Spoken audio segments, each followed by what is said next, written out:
তারেক রহমানের ঘোষিত ৩১ দফা কর্মসূচির আলোকে দেশ গড়ার শপথ নিয়ে লালমনিরহাটে স্বেচ্ছায় রাস্তা সংস্কার কাজ চালিয়ে যাচ্ছে যুবদল।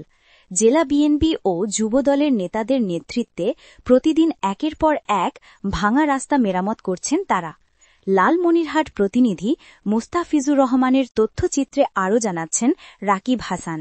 তারেক রহমানের ঘোষিত ৩১ দফা কর্মসূচির আলোকে লালমনিরহাট জেলা বিএনপির সভাপতি আসাদুল হাবিব দুলুর দিক নির্দেশনা ও জেলা যুবদলের আহ্বায়ক ভিপি আনিসের নেতৃত্বে চলছে স্বেচ্ছায় রাস্তা সংস্কার কাজ।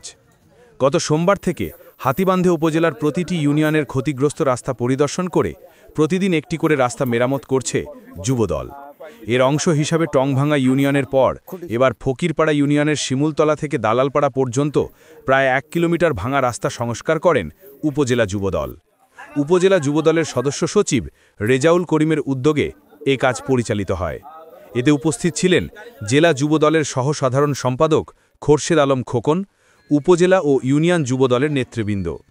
এলাকাবাসী যুবদলের এমন মানবিক উদ্যোগকে স্বাগত জানিয়েছেন। আমাদের এই ৮ নং ওয়ার্ডের এই রাস্তাটি খুব অবহেলিত রাস্তা।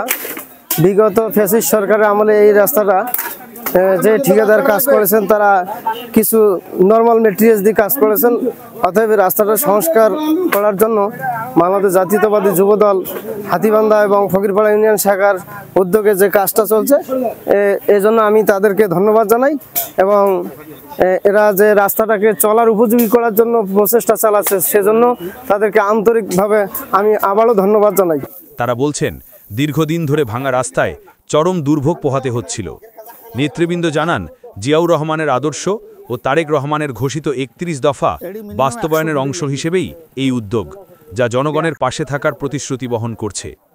আমরা বাংলাদেশ জাতীয়তাবাদী যুবদল হাতীবান্ধা উপজেলা শাখার পক্ষ থেকে আমাদের সম্মানিত সভাপতি আব্দুল মোনায়েম মুন্না ও সাধারণ সম্পাদক নয়ন ভাইয়ের নির্দেশে আমাদের জেলা যুবদলের সংগ্রামী আহ্বায়ক আনিসুর রহমান ভিপি আনিস ও সদস্য সচিব হাসান আলী ভাইয়ের নেতৃত্বে আপনারা ইতিমধ্যে লক্ষ্য করেছেন যে লালমনিরহাটের প্রায় ৮০ কিলো রাস্তা ওরা সম্পূর্ণভাবে মেরামত করেছে। তারই ধারাবাহিকতায় আমাদের হাতীবান্ধা থানায় অলরেডি আপনারা জানেন যে নদাবাস ইউনিয়নে আমরা কাজ করেছি বিগত কয়েকদিন থেকে।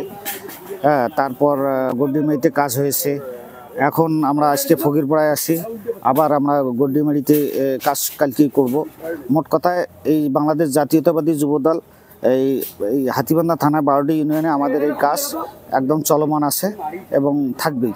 মোট কথা মানবিকভাবে যে রাস্তাগুলো আমরা দেখতেছি, যে রাস্তাগুলোতে চলাচলের অনুপযোগী, এখানে যেখানে অ্যাক্সিডেন্ট হচ্ছে, দেখেন রাস্তার বেহাল দশা, সেই দশাগুলো মোটামুটি একটা মানুষের চলার মতো একটা পরিবেশ তৈরি করার জন্য আমরা চেষ্টা করতেছি। জেলা জুড়ে এভাবেই চলবে যুবদলের স্বেচ্ছাসেবী উন্নয়ন কার্যক্রম, এমনটাই জানিয়েছেন সংগঠনের নেতারা। রাকিব হাসান, জাগো বাংলা নিউজ।